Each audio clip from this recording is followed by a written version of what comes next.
السلام علیکم ورحمۃ اللہ وبرکاتہ۔ وَلَقَدْ يَسَّرْنَا الْقُرْآنَ لِلذِّكْرِ فَهَلْ مِن مُّدَّكِرٍ، اور ہم نے اس قرآن کو نصیحت کے لیے آسان ذریعہ بنا دیا ہے، پھر کیا ہے کوئی نصیحت حاصل کرنے والا؟ نحمدہ ونصلی علی رسولہ الکریم، اما بعد فاعوذ باللہ من الشیطان الرجیم، بسم اللہ الرحمن الرحیم۔ رب اشرح لی صدری ویسر لی امری واحلل عقدۃ من لسانی یفقہوا قولی، رب یسر ولا تعسر وتمم بالخیر۔ اللہم انا نسألک علما نافعا ورزقا طیبا وعملا متقبلا، اللہم فقہنا فی الدین، آمین۔ تفسیر سورۃ اخلاص، لفظی ترجمہ، بامحاورہ ترجمہ، پارہ نمبر 30، سبق نمبر 3، سورت کا نمبر 112۔ بسم اللہ الرحمن الرحیم۔ اعوذ باللہ من الشیطان الرجیم، بسم اللہ الرحمن الرحیم، بسم اللہ الرحمن الرحیم۔ قل هو اللہ احد، یہاں پر دیکھیے قل، قاف کو خوب موٹا کر کے پڑھیں گے۔ قاف موٹے حروف میں سے ہے، جو 7 حروف موٹے ہیں ان میں سے قاف ایک حرف ہے، اور لام کو ہلانا نہیں ہے، موٹا بھی نہیں کرنا۔ حروف قلقلہ کے سوا کسی بھی حروف کو حالت سکون یعنی جزم کی حالت میں اسے ہلایا نہیں جائے گا۔ اس کے علاوہ کوئی بھی حرف ساکن ہو تو اسے ہلایا نہیں جاتا، سوائے حروف قلقلہ کے۔ هو اللہ، لفظ اللہ، اس کو خوب موٹا کرنا ہے۔ اس سے پہلے والے حرف پر فتحہ ہے، اس لیے ہا اور ہا اس میں فرق کرنا ہے۔ احد، یہاں وقف کی صورت میں دال کو خوب واضح کریں گے، یہ حروف قلقلہ میں سے ہے، اس لیے اس پر قلقلہ ہوگا۔ حمزہ، اس کو تحقیق کے ساتھ پڑھیں گے۔ اگلی آیت کے ساتھ ملانے کی صورت میں یہ بن جائے گا احد اللہ، اس میں نون جو ہے چھوٹا سا نون، نون قطنی ہے۔ اللہ الصمد، صمد، یہاں بھی لفظ اللہ کو موٹا ادا کریں گے، اور حمزہ، یہ والا جو حمزہ ہے اس کو کہتے ہیں حمزہ وصلی۔ جب اس کو نیلا پڑھیں گے تو یہ جو حمزہ ہے یہ درمیان سے گر جائے گا، پھر ہم اس کو یعنی یہ جو لام ہے اللہ کا اس کو باریک پڑھیں گے۔ یہاں لفظ اللہ کے لام کو موٹا پڑھنا ہے، لیکن جب ہم نے احد، احدن اللہ یعنی چھوٹی نون کے ساتھ اس کو ملا کر پڑھنا ہے، تو پھر ہم اس کو پڑھیں گے نیلا، لام کو باریک۔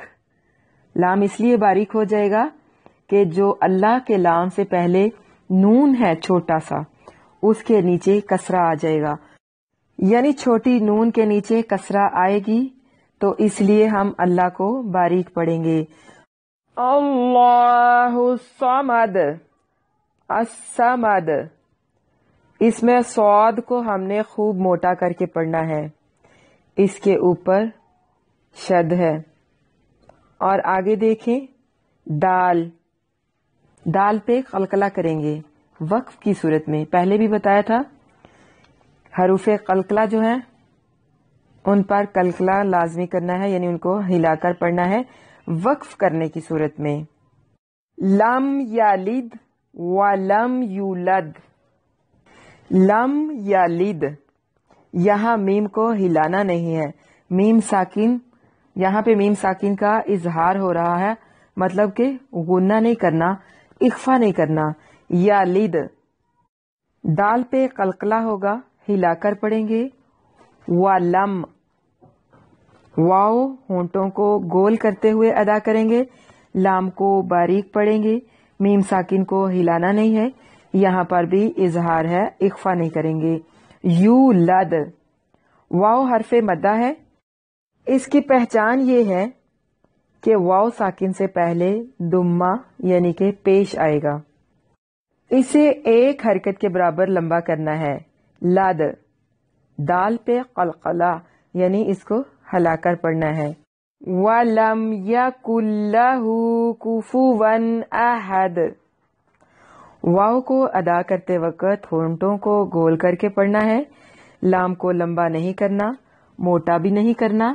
لیکن یکن لہ، اس میں کاف کو باریک نون ساکن کا ادغام ہو رہا ہے مگر وداؤٹ اخفا یعنی بغیر غنہ کیے.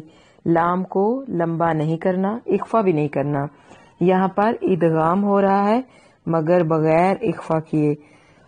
یکن لہ، یکن لہ، ہوں کے اوپر الٹا پیش، اس کو کہتے ہیں الف صغیرہ، مد اصلی کا متبادل اور واو مدہ کے قائم مقام ہے جس کو ہم لوگ الٹا پیش بھی کہتے ہیں. الف صغیرہ کھڑی زبر، کھڑی زیر، کھڑی پیش، ان کو مد اصلی بھی کہتے ہیں اور واو مدہ، الف مدہ، یا مدہ بھی کہتے ہیں. اور ان کی مقدار بھی ایک الف کے برابر ہوتی ہے یعنی ان کو ایک حرکت کے برابر لمبا کرنا ہوتا ہے. کوفون، یہاں پر نون تنوین کا اظہار ہے، اخفا نہیں کرنا. احد، احد، حمزہ کو تحقیق سے پڑھیں گے اور دال کو وقف کی صورت میں ہلا کر یعنی قلقلہ کر کے پڑھنا ہے کیونکہ دال حروف قلقلہ ہے. احد، احد. اعوذ باللہ من الشیطان الرجیم. بسم اللہ الرحمن الرحیم. قل هو اللہ احد، قل هو اللہ احد، قل هو اللہ احد. اللہ الصمد، اللہ الصمد، اللہ الصمد. لم یلد ولم یولد، لم یلد ولم یولد، لم یلد ولم یولد، لم یلد ولم یولد. ولم یکن لہ کفوا احد، ولم یکن لہ کفوا احد، ولم یکن لہ کفوا احد، ولم یکن لہ کفوا احد، ولم یکن لہ کفوا احد. بسم اللہ الرحمن الرحیم. شروع اللہ کے نام سے جو بے حد رحم والا نہایت مہربان ہے. قل، کہہ دے، ہوا وہ، اللہ اللہ، احد ایک ہے، اللہ اللہ ہی، الصمد اللہ الصمد اللہ ہی بے نیاز ہے. لم نہ، یالد اس نے کسی کو جنا، ولم اور نہ، یولد وہ کسی سے جنا گیا، ولم اور نہیں ہے، یکن کبھی، لاہو اس کے، ولم یکن لاہو اور نہیں ہے کبھی اس کے، کفوا برابر کا، احد کوئی یعنی کوئی اس کی برابری کرنے والا نہیں. قل هو اللہ احد، کہہ دو اللہ ایک ہے. اللہ الصمد، اللہ بے نیاز ہے. لم یلد ولم یولد، نہ اس نے کسی کو جنا اور نہ وہ جنا گیا. وَلَمْ يَكُنْ لَهُ كُفُوًا أَحَدٌ، اور نہ کبھی کوئی ایک اس کے برابر کا ہے، یا یوں کہہ لیں کہ نہ کوئی اس کی برابری کرنے والا ہے، یا یہ کہہ لیں کہ کوئی اس کی برابری کرنے والا نہیں. طالبات، اس سے پہلے کہ ہم اپنی تفسیر کا آغاز کریں، سورت اخلاص کا کچھ ہلکا پھلکا سا تعارف ہو جائے. سورت اخلاص مکی سورت ہے. ترتیب قرآنی کے اعتبار سے یہ 112 نمبر پر اور ترتیب نزولی کے اعتبار سے 22ویں نمبر پر ہے. آیات کی تعداد 4 اور رکوع 1 ہے. حضرت ابی بن کعب رضی اللہ عنہ فرماتے ہیں، مشرکین نے کہا، اے محمد، ہمارے لیے اپنے رب کا نسب بیان کیجیے. تو اللہ عز و جل نے قل هو اللہ احد یہ والی صورت نازل فرمائی. مستدرک حاکم کی یہ حدیث ہے. حدیث کا نمبر ہے 3987. اس صورت کے صحیح حدیث میں بہت سے فضائل آئے ہیں. حضرت ابو سعید خدری رضی اللہ عنہ سے روایت ہے کہ ایک شخص نے ایک آدمی کو قیام اللیل میں قل هو اللہ احد بار بار پڑھتے ہوئے سنا. اس سے زیادہ وہ کچھ نہیں تھا پڑھتا، مطلب وہ بار بار صرف یہی پڑھ رہا تھا. صبح ہوئی تو وہ رسول اللہ صلی اللہ علیہ وسلم کے پاس آیا اور آپ صلی اللہ علیہ وسلم سے اس کا ذکر کیا. معلوم ہوتا تھا کہ وہ اسے کم سمجھ رہا ہے. تو رسول اللہ صلی اللہ علیہ وسلم نے فرمایا، والذی نفسی بیدہ انہا لا تعدل ثلث القرآن. بخاری شریف کی یہ حدیث ہے کتاب فضائل قرآن. حدیث کا نمبر ہے 5013 5014. قسم اس ذات کی جس کے ہاتھ میں میری جان ہے، یہ سورت قرآن کے 1/3 حصے کے برابر ہے.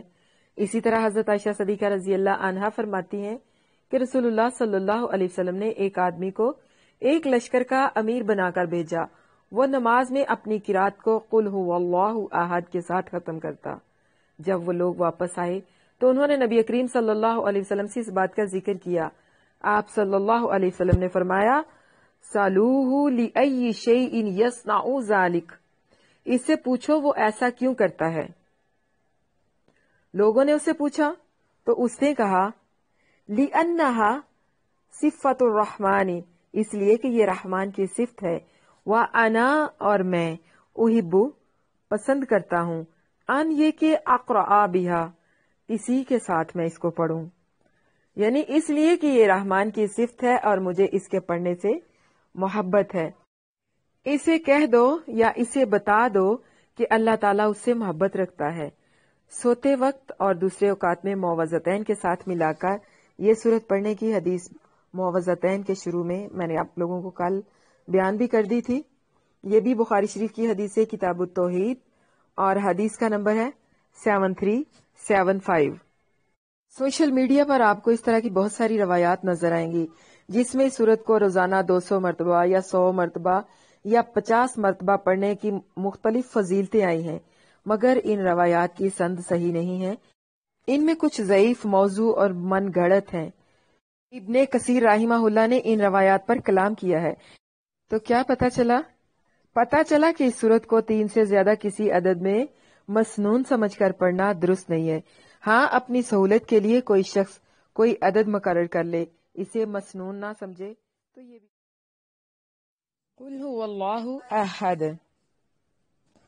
دیکھیے اس کی ترتیب جو ہے وہ کچھ اس طرح سے رکھی گئی ہے کہ زیادہ واضح ہو جائے، اور ان کے جو مقاصد ہیں ان میں 2 جو ہیں وہ مقاصد وہ سب سے اہم ہیں، سب سے واضح ہیں. ہوا مبتدا ہے، لفظ اللہ یعنی پہلی خبر اور احد دوسری خبر. تو معنی اس کا یہ ہوگا کہ ہمارے جس رب کا نسب پوچھ رہے ہو وہ تو ایک ہے، وہ اللہ ایک ہے. ہوا مبدل یعنی منہ اور لفظ اللہ بدل ہے، دونوں کو مل کر مبتدا اور احد خبر. معنی کیا ہوگا؟ وہ اللہ جس کے متعلق تم پوچھ رہے ہو ایک ہے. کائنات کے خالق اور پروردگار کے بے شمار ناموں میں سے اللہ جو ہے اس کا ذاتی نام ہے، یعنی الرحمن، الرحیم، الودود، المجیب، الحسیب، الرقیب، یہ اللہ کے صفاتی نام ہیں، اور جو اللہ ہے وہ اللہ کا ذاتی نام ہے، اس کا کوئی مونس نہیں ہے۔ جتنے بھی الفاظ ہیں ان سب کے تسنیہ بھی ہوتے ہیں، جمع بھی ہوتے ہیں، جس طرح، اور ان کے مذکر و مؤنث بھی ہوتے ہیں، جس طرح دیوتا سے دیوی، دیوی سے دیوتا، ماں سے باپ، باپ سے ماں، اسی طرح واحد اور جمع بھی ہوتے ہیں، تسنیہ بھی ہوتے ہیں، لیکن اللہ واحد لفظ ہے کہ جس کا تسنیہ نہیں ہے، جس کی جمع بھی نہیں ہے، جس کا مؤنث بھی کوئی نہیں ہے، بطور علم یعنی اصل نام کے طور پر استعمال ہوتا ہے۔ باقی نام جو ہیں سب اس کی صفتیں ہیں، صفات کے طور پر باقی نام استعمال ہوتے ہیں، لیکن اس کی جو اصل ہے لا الہ، یعنی الہن کا معنی ہے معبود، تو لفظ اللہ جو ہے اس کا معنی کیا ہے؟ وہ خاص ہستی جو عبادت کے لائق ہے، کیونکہ اس میں کمال کی تمام صفات پائی جاتی ہیں۔ هو اللہ احد، اس کا معنی یہ ہے کہ وہ رب جس کے متعلق تم پوچھ رہے ہو وہ کوئی نئی یا نامعلوم ہستی نہیں ہے، وہ کوئی ایسی پرسنالٹی نہیں ہے جو گمنام ہے، جس کے بارے میں تمہیں کوئی خدشہ یا اندیشہ ہے، یا تمہیں جس کے بارے میں کچھ معلوم نہیں ہے، بلکہ وہ تو ایک بہترین ہستی ہے، بلکہ وہ تو ایک اللہ ہے جسے تم جانتے بھی ہو اور مانتے بھی ہو، وہی اللہ جو معبود برحق ہے۔ کون ہے وہ؟ هو اللہ احد، وہ اللہ ایک ہے۔ کہہ دیجئے اللہ ایک ہے۔ اس ایک جملے کے اندر اللہ تعالیٰ کی توحید جو ہے بہت ہی خوبصورت انداز کے ساتھ بیان کی گئی ہے۔ اللہ احد، اللہ تعالیٰ ایک ہونے کے 3 معنی ہیں، اور یہاں پر دیکھیے کہ تینوں کے تینوں معنی درست ہیں۔ پہلا یہ کہ وہ ایک ذات ہے، 2 یا 3 یا 4 یا 5 یا اس سے زیادہ نہیں ہے، مطلب صرف ایک ذات ہے، اور اس کی ذات میں تعدد بھی نہیں۔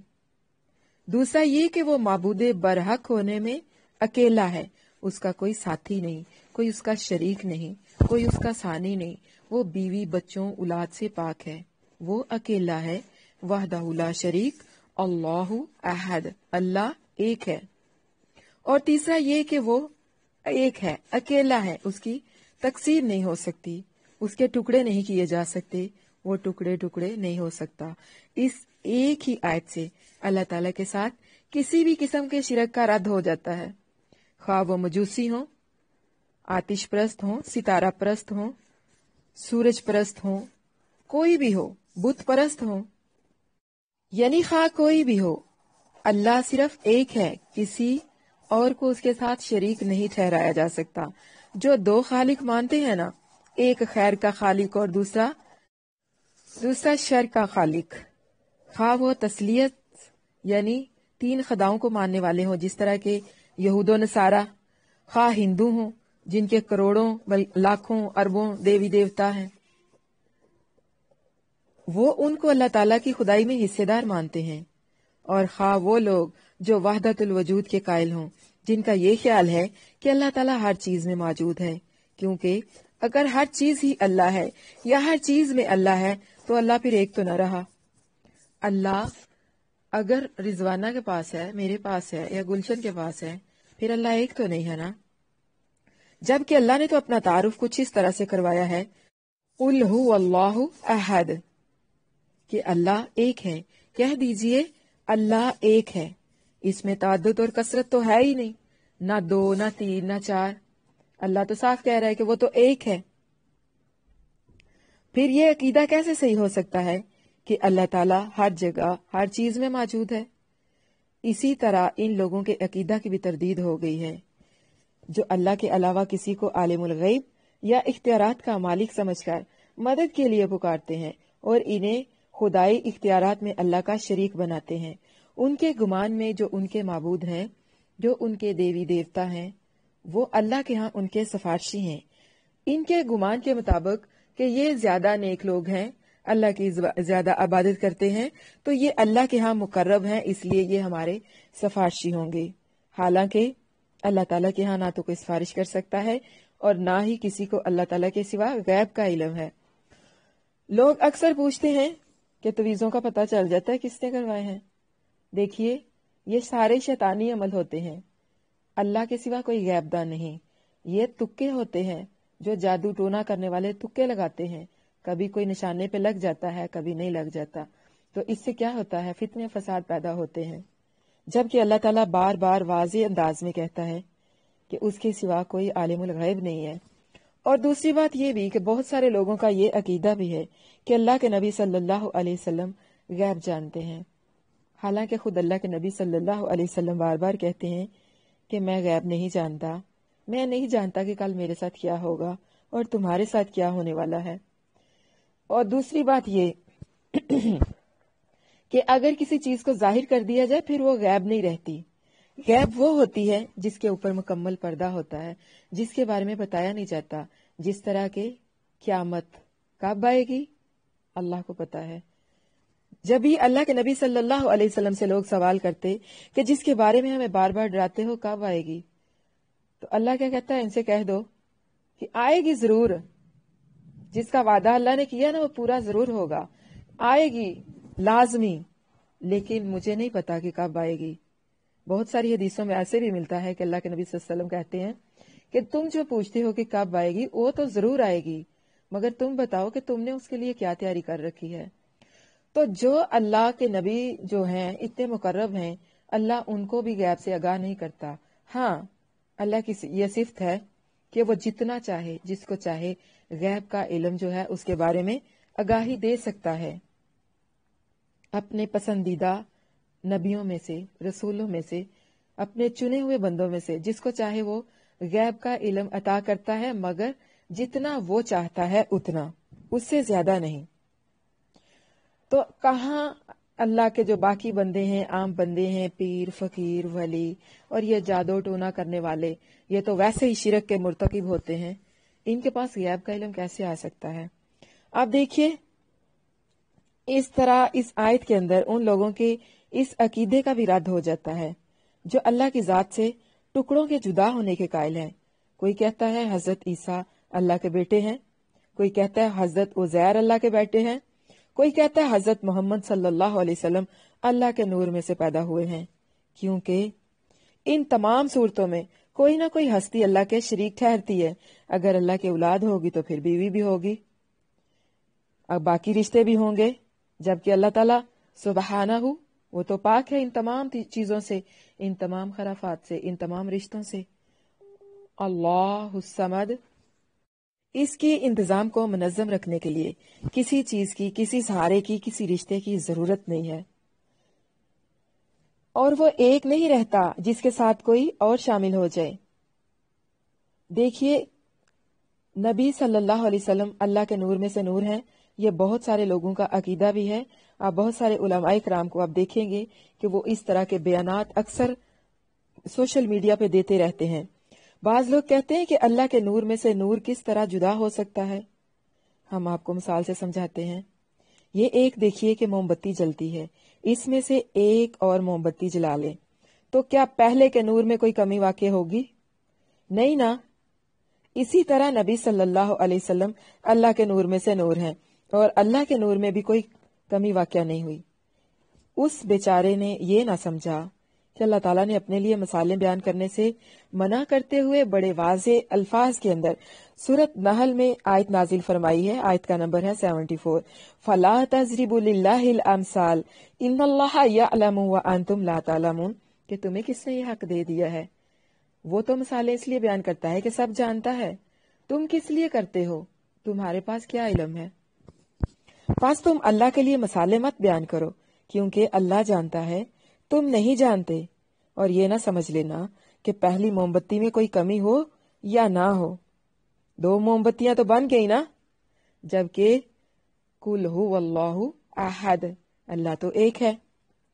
اور یہ بھی نہیں سمجھنا کہ اللہ کا نور نہ کسی سے نکلا ہے اور نہ اس سے کوئی نکلتا ہے. یہ عقیدہ تو بئی نہیں وہی عقیدہ ہے جو نصرانیوں نے حضرت عیسیٰ علیہ السلام کے متعلق اختیار کیا ہوا ہے. نصرانی بھی تو یہی کہتے ہیں نا کہ حضرت عیسیٰ علیہ السلام کو اللہ تعالیٰ نے بغیر باپ کے پیدا کیا ہے، اس لیے وہ اللہ کے بیٹے ہیں. اب دیکھیے ان کی اس بوگس دلیل کا بھی رد ہوتا ہے، قل هو اللہ احد۔ اگر یہ دلیل کافی ہوتی کہ حضرت عیسیٰ علیہ السلام کو اللہ تعالیٰ نے ہاتھ سے پیدا کیا ہے، پھر تو حضرت آدم علیہ السلام بالاولا ان سے آگے ہیں، کیونکہ ان کو تو اللہ تعالیٰ نے بن ماں کے بھی پیدا کیا۔ حضرت عیسیٰ علیہ السلام کو تو ایک ماں کے بطن سے پیدا کیا، باپ کے بغیر، لیکن حضرت آدم علیہ السلام کو اللہ تعالیٰ نے اپنے ہاتھ سے بنایا، نہ ماں تھی ان کی نہ باپ تھا۔ پھر تو حضرت آدم زیادہ حقدار ہے نا کہ انہیں نعوذ باللہ اللہ کا بیٹا کہا جائے۔ اللہ پاک ہے، سبحانہ و تعالی عما یشرکون، اللہ پاک ہے اور بہت بلند ان کے شرک سے جو یہ کہتے رہتے ہیں۔ اسی طرح اللہ احد، اس جملے سے ان لوگوں کی بھی تردید ہو گئی جو کہتے ہیں کہ بندہ جب زیادہ عبادت کرتا ہے تو اللہ تعالیٰ اس میں اتر آتا ہے۔ کہتے ہیں نا، ابھی کچھ دن پہلے کسی نے گروپ میں پوچھا تھا نا، وجد کیسے کہتے ہیں، وجد کسے کہتے ہیں؟ ان لوگوں کا یہ خیال ہے کہ جب ہم کسی چیز کو اتنی گہرائی سے سوچتے ہیں تو ہمارے اندر وہ چیز خود اتر آتی ہے۔ اگر ہم اللہ کو گہرائی سے سوچتے ہیں تو ہمارے اندر اللہ اتر آتا ہے، اور پھر ہم اس سرور میں اتنے بے سدھ ہو جاتے ہیں کہ ہمیں آس پاس کی ہوش ہی نہیں رہتی، یعنی دیوانے بن جاتے ہیں، اور اسی دیوانے پن کے اندر وہ الٹی سیدھی حرکتیں کرنا شروع کر دیتے ہیں۔ کبھی اپنے بال کھول کر بھنگڑا ڈالنا شروع کر دیتے ہیں، دھمال ڈالنا شروع کر دیتے ہیں، اچھلنا کودنا شروع کر دیتے ہیں، یہاں تک کہ اس عمل سے ان لوگوں میں سے دوسروں کی موت بھی ہو جاتی ہے۔ مطلب جو یہ عمل کرتے ہیں ان میں سے اس کی وجہ سے کسی کا ہارٹ فیل ہو سکتا ہے، کسی کی ٹانگ وغیرہ ٹوٹ سکتی ہے، کسی کی موت واقع ہو سکتی ہے۔ یہ سب باطل عقائد ہیں۔ اللہ ایک ہے، اللہ احد، اس جملے سے ان تمام لوگوں کی تردید ہوتی ہے، ان تمام لوگوں کے دلائل کا رد ہوتا ہے، پھر وہ اللہ ہی بن جاتا ہے، یعنی اللہ تعالیٰ اس کی ذات کے اندر اتر آتا ہے، پھر وہ اللہ ہی بن جاتا ہے۔ اور دیکھیے ذرا دلیل میں صحیح بخاری کی وہ حدیث پیش کرتے ہیں جس میں اللہ تعالیٰ کا فرمان ہے کہ میں اس کا کان بن جاتا ہوں جس سے وہ سنتا ہے، اس کی آنکھ بن جاتا ہوں جس سے وہ دیکھتا ہے۔ کاش کہ یہ لوگ سورۃ اخلاص کا ترجمہ بھی غور سے پڑھ لیں، لیکن ان لوگوں نے سورۃ اخلاص پر غور ہی نہیں کیا کہ اس سورت میں اللہ ایک تو نہیں رہے گا، جبکہ اس کا سب سے پہلا تعارف کیا ہے؟ جس طرح کہ میں نے ابھی پیچھے بتایا بھی ہے کہ اللہ کے نبی صلی اللہ علیہ وسلم سے پوچھتے تھے، وہ رب جس کا تم بڑا ذکر کرتے ہو، جس کا بڑا چرچا کرتے ہو، ذرا اس کا تعارف تو بتائیے، اس کا نسب تو بتائیے۔ تو اس وقت اللہ نے سورۃ اخلاص نازل کر دی، قل هو اللہ احد اللہ الصمد لم یلد ولم یولد ولم یکن لہ کفوا احد۔ اتنا خوبصورت تعارف اللہ تعالیٰ نے اپنا کروا دیا، پھر بھی کوئی غور نہ کرے تو اس کے لیے مقام عبرت ہے۔ دیکھیے اس صورت میں جب ہی ہم اللہ کے ساتھ 1 2 3 کا عقیدہ رکھتے ہیں، پھر اللہ احد نہیں رہتا، وہ تثنیہ بن جاتا ہے، جمع بن جاتا ہے، جبکہ اللہ کی صفت کیا ہے؟ اللہ احد، اللہ ایک ہے۔ اللہ تعالیٰ کا پہلا تعارف یہ ہے کہ وہ ایک ہے، اور نہ اس حدیث کے آخر پر یہ لوگ غور کرتے ہیں جس میں بہت واضح الفاظ کے ساتھ اللہ تعالیٰ نے فرمایا ہے کہ میرا وہ بندہ اگر مجھ سے مانگے تو میں اسے دوں گا، اگر مجھ سے پناہ طلب کرے تو میں اسے پناہ دوں گا۔ اس کے مطابق اللہ اور بندہ ایک ہو گئے، تو پھر مانگے گا کون اور دے گا کون؟ عجیب بات ہے نا، کچھ سمجھ میں آ رہا ہے اس کو لے کے؟ اگر بندہ یہ خالق اور مخلوق دونوں ایک ہو گئے تو پھر داتا اور محتاج کون رہے گا؟ پھر مانگے گا کون اور دے گا کون؟ پناہ مانگنے والا کون ہوگا اور پناہ دینے والا کون ہوگا؟ اسی طرح ان لوگوں کے اس عقیدے کا بھی رد ہو جاتا ہے جو کہتے ہیں کہ بندہ عبادت کرتے کرتے اللہ کے ساتھ اس طرح شامل ہو جاتا ہے، اس طرح واصل ہو جاتا ہے کہ وہ وہی بن جاتا ہے۔ نعوذ باللہ، استغفر اللہ، انتہائی گندا عقیدہ ہے۔ ہم گندے لوگ، ہم کہیں ہم اللہ بن گئے، ہمیں اللہ کی عبادت کرنے کی ضرورت ہی کیا ہے؟ ہم تو خود نعوذ باللہ بذات خود اللہ ہیں، اللہ خود ہماری ذات کے اندر اتر آیا ہے۔ انتہائی غلط عقیدہ ہے یہ، صوفیانہ عقیدہ، باطل عقیدہ۔ مثال کیا دیتے ہیں؟ جس طرح لوہا گرم ہوتے ہوتے آگ بن جاتا ہے۔ اس غلطی کی بنیادی وجہ کیا ہے؟ اللہ کے لیے مخلوق کی مثالیں بیان کرنا ہے، جبکہ اللہ نے اس سے منع فرمایا ہے۔